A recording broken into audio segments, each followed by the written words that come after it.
Hola, muchas gracias por asistir a mi presentación sobre las posibles prácticas universales aplicables a la educación.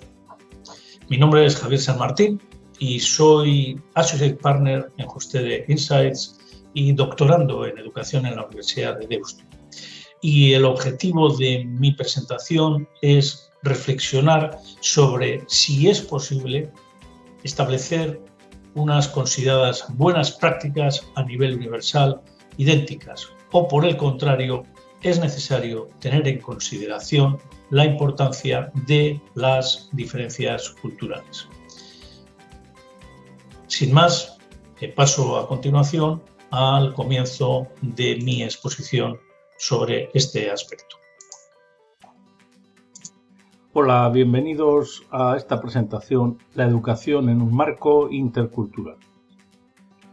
El objeto básico de esta presentación es si podemos establecer unas mejores prácticas que puedan aplicarse a la educación de una forma universal. Bueno, en este sentido sabemos que hay una serie de sistemas de clasificación para evaluar la calidad educativa entre países. De entre los numerosos sistemas, algunos conocidos como PIRLS, TIMSS y PISA, que todos precisamente se centran en identificar factores que conducen al éxito y que distinguen a los sistemas más exitosos. Dentro de estos sistemas de evaluación, en 2013 y 2014 la Economist Intelligence Unit de The Economist publicó el banco de datos de la curva de aprendizaje LCDB, Learning Curve Database, que ofrece una clasificación de países combinando dos factores. Por un lado, la adquisición de habilidades cognitivas estudiadas por los sistemas de clasificación anteriormente vistos y el éxito educativo o posición de los países en relación al número de individuos que alcanzan el nivel de grado. Combinando estos dos conceptos, LCDB obtuvo una nueva clasificación como se puede ver en la columna de la izquierda, en la que Finlandia y Corea del Sur ocupan los dos primeros puestos.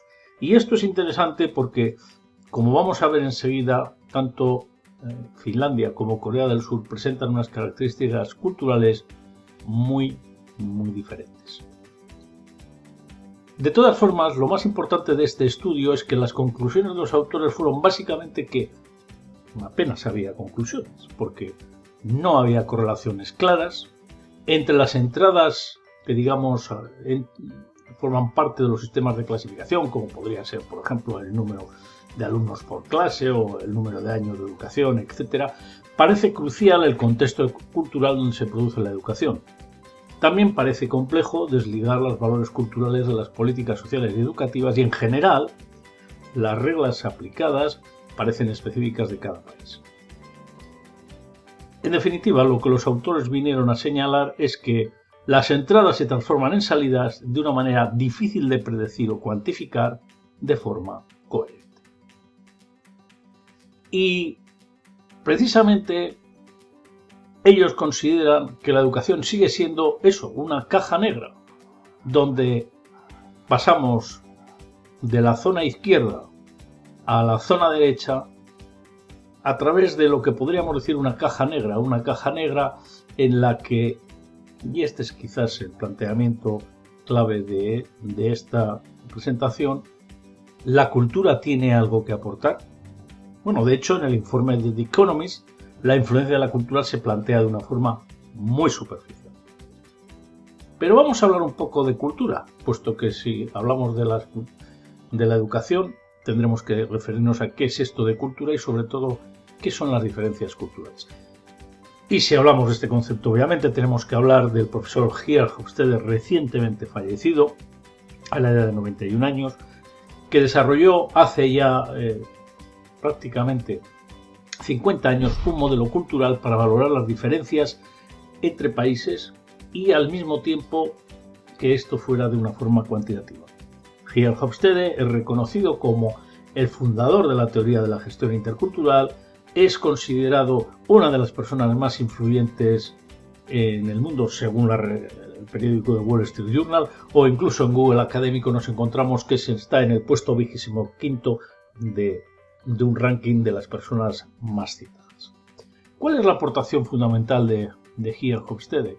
Bueno, pues Ian Hofstede, con base al trabajo de investigación inicial que desarrolló hace 50 años, que posteriormente se ha complementado y replicado más de 60 veces por terceros, algunos de ellos incluso con la intención de cuestionar los resultados, lo único que ha hecho es confirmar la bondad de este modelo que él llamó el modelo 6D o de las 6 dimensiones, en el que reconoce y compara lo que la gente piensa sobre 6 aspectos básicos que afectan a las relaciones entre las culturas, que es la relación con la autoridad, la lealtad al grupo o a uno mismo, la motivación en la vida, las situaciones de incertidumbre, las perspectivas de la vida y los impulsos naturales.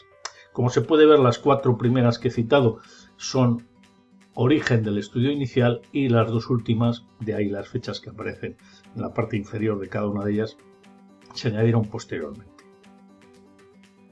Este modelo, en definitiva, está constituido por esas 6 dimensiones o aspectos de la cultura que pueden medirse, que se denominan distancia jerárquica, la relación con la autoridad, individualismo, colectivismo, la lealtad con el grupo, masculinidad, feminidad o los aspectos de motivación. Quiero aquí señalar que no hay ningún condicionante sexista, a pesar del nombre que puede ser equívoco, estamos hablando estrictamente de motivación.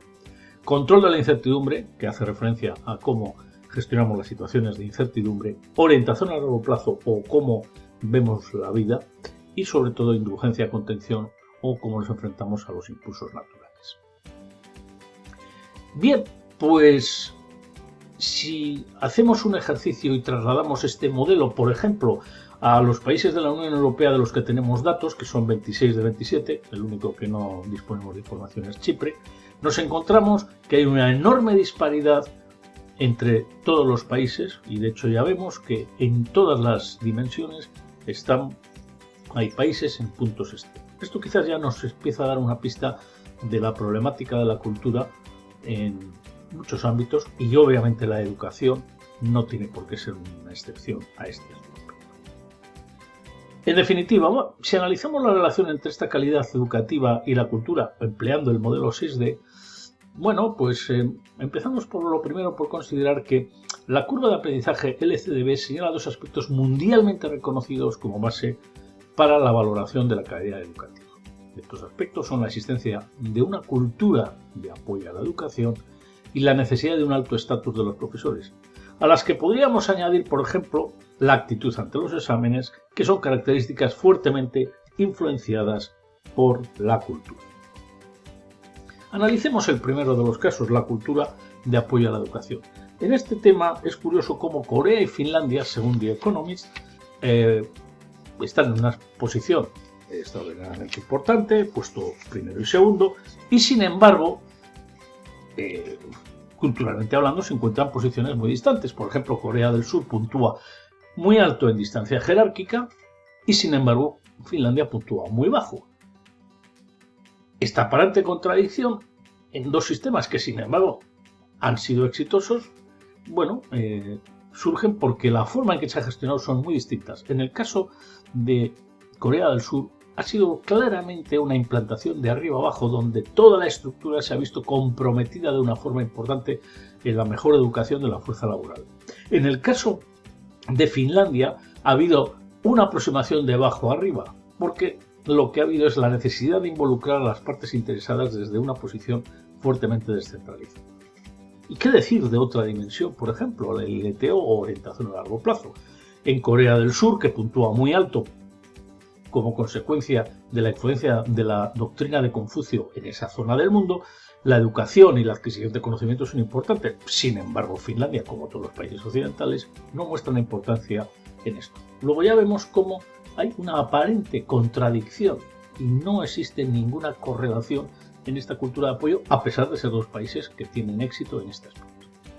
¿O qué decir del estatus de los profesores? Finlandia, por ejemplo, diseñó una política educativa asignando a la educación solo profesores universitarios, es decir, aquellos que pudieran presentar credenciales académicas comprobadas, como corresponde a un país que puntúe alto en control de la incertidumbre. Sin embargo, en el caso, por ejemplo, del Reino Unido, que ocupa una posición nada desdeñable, es el puesto número 6, Se prefiere una alta experiencia práctica, dado que puntúa muy bajo en el bajo UAI y por donde los credenciales académicas, en definitiva, no son un aspecto tan importante. O la actitud ante los exámenes. En algunos países se busca claramente objetivos cuantificables orientados a establecer una clasificación que visualice el éxito en los exámenes. Sin embargo, en otros países donde la competencia no es importante, estamos hablando de la dimensión masculina y femenina, lo que se enfatiza es la cooperación sobre la competencia, mientras que en el otro, como países muy competitivos, curiosamente son donde puntúan alto en más. Pero si este concepto de Finlandia pudiera parecer relativamente cercano a nosotros, aunque no estamos en la clasificación entre los 20 primeros puestos, pero sí somos una cultura femenina, hay una notable diferencia entre Finlandia y España, y es que nosotros somos una cultura individualista baja o colectivista, donde no tiene mucho sentido este carácter de cada estudiante es su competidor. En definitiva, que un enfoque internacional debería tener en cuenta las diferencias culturales y no un simple benchmarking, que debemos de entender que para establecer un programa de mejores prácticas este debe adaptarse a cada cultura, que la calidad de los profesores está relacionada con la manera en que los países o culturas definen este papel y que los buenos resultados, como resumen final, se pueden obtener de diferentes formas. Y aquí, y en este sentido, el modelo 6D nos puede proporcionar una buena guía para entender adecuadamente todo esto.